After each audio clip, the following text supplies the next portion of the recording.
Hello students, how are you all? I hope you all are fine and safe at home. Take care of your families.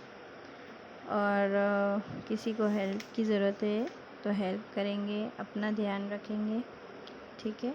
Always pray करते रहना है तो ये सब ठीक हो जाएगा। और think positive. We are moving to the subject that is the SY/BCom advertising. In that last video we had already discussed the ways of avoiding client turnover। तो हमने client turnover के बारे में लर्न किया कि client रिटर्न नहीं जाना चाहिए हमारे पास आने के बाद, तो उसके क्या तरीके हैं, हमें कैसे बिहेव करना है।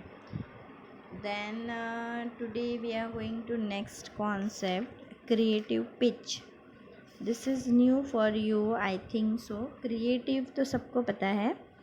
पिच एक ऐसी चीज़ है जो कहते हैं ना कि लैंग्वेज सेल करना, अपनी क्रिएटिविटी बना कर दूसरों को देना, ये एक पिच होता है।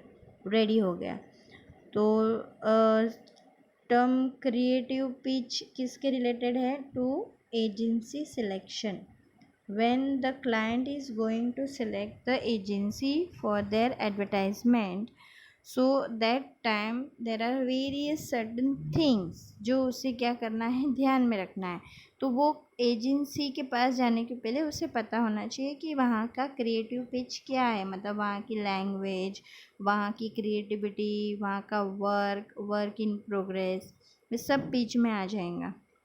तो वो डिसाइड करेगा कि मुझे यहाँ पर जाना है कि नहीं जाना है। So ad agencies are required to make presentation to impress and convince the client. तो एड एजेंसी क्या करती है, अगर मुझे मेरे यहाँ कोई कस्टमर आता है तो मुझे उसको इम्प्रेस करना पड़ता है ना। तो इम्प्रेस करने के लिए मैं अच्छा शॉप में डेकोरेशन करूँ, ये करूँ। तो वैसे एड एजेंसी के पास क्लाइंट आते हैं तो एड एजेंसी को भी उसको इम्प्रेस करना है। तो इम्प्रेस करने के लिए और कन्विंस करने के लिए उसको जो प्रेजेंटेशन बनाना पड़ता है, और वो पब्लिक के सामने और क्लाइंट के सामने जो प्रेजेंटेशन रखते हैं, that presentation is called as creative pitch.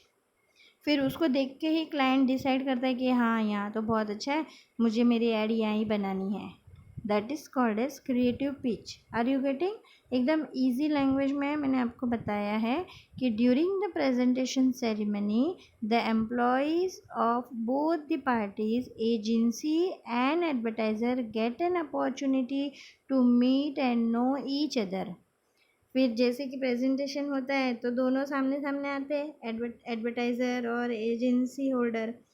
तो फिर एजेंसी और एडवर्टाइज़र दोनों आते हैं आमने सामने, एक दूसरे को मिलते हैं, जानते हैं और एक दूसरे के बारे में इंक्वायरीज़ निकालते हैं। तो उस टाइम पे क्लाइंट को पता चलता है कि ये ये एडवर्टाइजिंग एजेंसी कैसी है। So as the client is paying for the campaign, he should visit the office of agency to assess the progress of work। तो अगर कोई भी क्लाइंट है, उससे मिलने के बाद वो इम्प्रेस हो गया तो वो इमीडिएट नहीं बोलेगा कि हाँ तुम ही मेरी ऐड बनाना।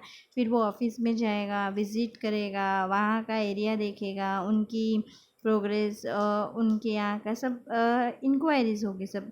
तो when the client executive visit the office of the agency, they get chance to know the personal attending to their work। Such meeting bring out quality information about how account will handle। फिर ये लोग किस तरह से काम कर रहे हैं, तो क्लाइंट खुद जाके देखेगा, एजेंसी के अंदर मीटिंग करेगा, तो उसे सब समझ में आएगा कि यहाँ क्या सिस्टम है। So ad agency must be result oriented. तो एड एजेंसी वाले को बहुत ध्यान रखना है इसमें, और वो लोग क्या होने चाहिए? Result oriented. So ad agency can remain and grow in business provided the client are happy with their performance। और एड एजेंसी को ये याद रखना है कि क्लाइंट मेरे पास आता है ना, तो वो क्या होना चाहिए? हैप्पी होना चाहिए। So that's why mutual understanding is necessary and that's why maintaining decorative approach, that's why it is necessary to select और join the ad campaign for client. तो उसको समझ में आएगा, इसीलिए वो कहते हैं कि ये पिच है। जब एड एजेंसी सिलेक्ट करने के लिए क्लाइंट जब जाता है तो एजेंसी वाले जो प्रेजेंटेशन करते हैं, क्रिएटिव प्रेजेंटेशन करते हैं, that is called as pitch. And establish sound reputation based on result. और वो फिर देखो क्लाइंट जाएगा तो इमीडिएट तो कोई डिसीजन नहीं लेगा। ऐड बनाना यानी कोई प्रोडक्ट परचेज करने जैसा नहीं है कि फटाक से चलो मुझे खरीदना है, 10 रुपये का मैंने खरीद लिया, वैसा नहीं है। ऐड बनाने में बहुत पैसे जाते हैं, प्लस उसके साथ में हमारी जो पूरी बिजनेस की इमेज है वो है ना पूरा ऐड पे चलती है। ऐड सक्सेस हुई, बिजनेस सक्सेस हुआ। ऐड सक्सेस नहीं हुई तो बिजनेस भी गया। तो ये बात ध्यान रखने के लिए क्लाइंट जो होता है यानी एडवर्टाइज़र जो होता है वो बहुत सोच समझ कर डिसीजन लेगा कि उसको किस तरह के एजेंसी में देना है। Okay, so this is the pitch. Now in that steps involve in creative pitch.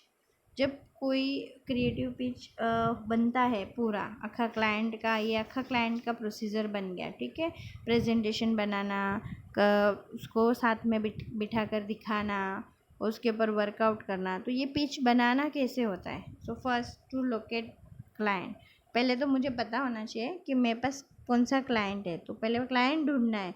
Pitch बनाने के लिए पहले क्या करना पड़ेगा? क्लाइंट ढूंढना है। So advertising business works on client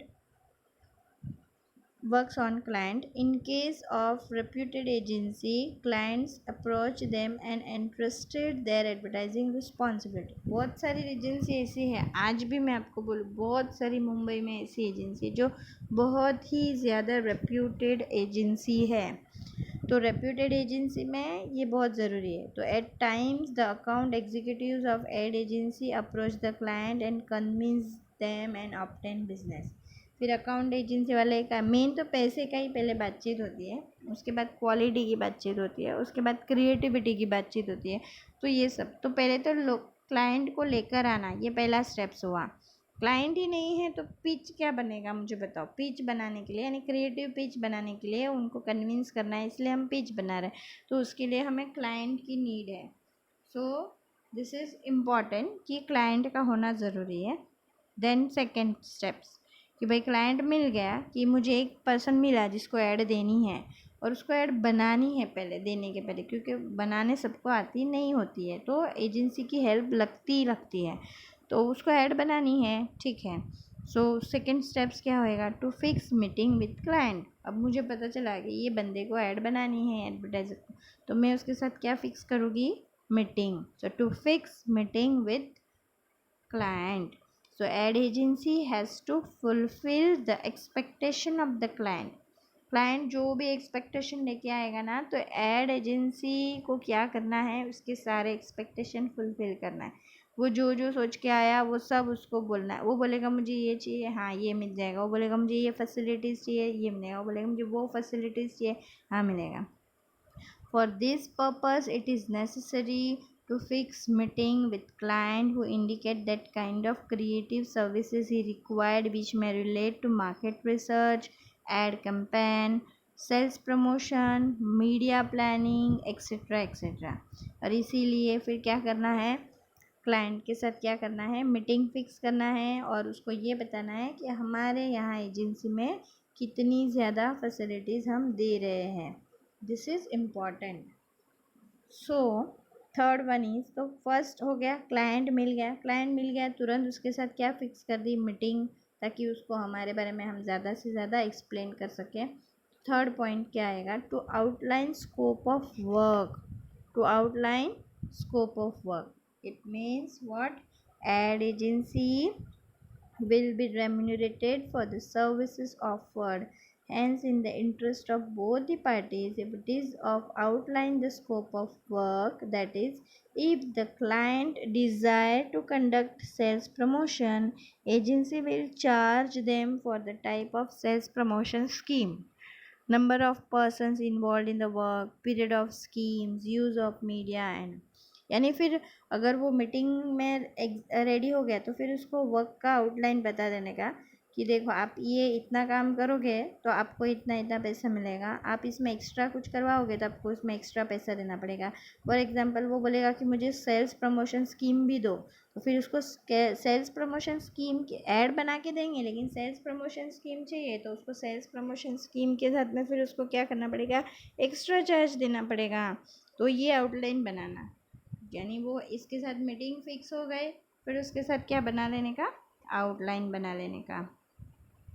then to present details of pitch, और उसके बाद में सारी डिटेल्स देना, तो वो पिच हो गया, ठीक है। So agency will make available details of pitch depending on the choice of media.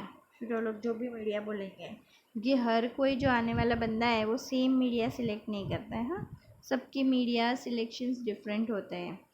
तो वो जो भी बोलेगा, agency will make available details of pitch depending on the choice of media, फिर जो भी मीडिया का चॉइस है। So in case the client like print media, client ने सोचा प्रिंट मीडिया या फिर उसने ब्रॉडकास्टिंग मीडिया, जो भी मीडिया है, so agency will provide actual ad time numbers feedback सब देगा। वो बोलेगा टीवी में देना है तो टीवी का इंफॉर्मेशन प्रोवाइड करना। पिच यानी उनको फुल रेडी इंफॉर्मेशंस करके प्रेजेंटेशन करके देना, सामने वाले को पूरी तरह से कन्विंस करने के लिए जो प्रेजेंटेशन किया जाएगा वो एक टाइप का पिच रहेगा, ठीक है। और वो जैसा बंदा आएगा उसको उसके सामने प्रेजेंट करने का पिच को। और वो पिच कैसा होना चाहिए, एकदम क्रिएटिव, ताकि सामने वाला क्या हो जाए, कन्विंस हो जाए और परचेस करने के लिए रेडी हो जाए। This is called as creative pitch. So then last is ये होने के बाद to finalize the finalize the deal. Sometimes the client has negotiation with more than one agency, hence agency would be interested to know if it is getting the business. The matter is simple, where the client deal only with the agency. In any case, agency would like to finalize the deal. Along with this, they will jointly decide manner of payment also. तो फिर बाद में अगर पता चला कि client ready है, deal कभी फाइनल होती है, both the party are ready for this concept और coming together and accepting the rules and regulations and everything, तब जाके क्या डील होती है, फाइनलाइज होती है। तो क्रिएटिव पिच बताने के बाद अगर क्लाइंट को सब पसंद आता है कि नहीं, यहाँ ये लोग थोड़ा थोड़ा उनको ट्रस्ट स्टार्ट होता है, तो वो सोचता है कि हाँ यहाँ अच्छी ऐड बना के देंगे, सब कुछ अच्छा है, यहाँ पे देने में कोई प्रॉब्लम नहीं है। फिर वो सोचता है कि भाई क्या करूँ, मैं दूँ कि नहीं, क्या करना चाहिए। फिर उसके बाद में वो डील फाइनल करने के लिए डिसाइड करते हैं वो लोग।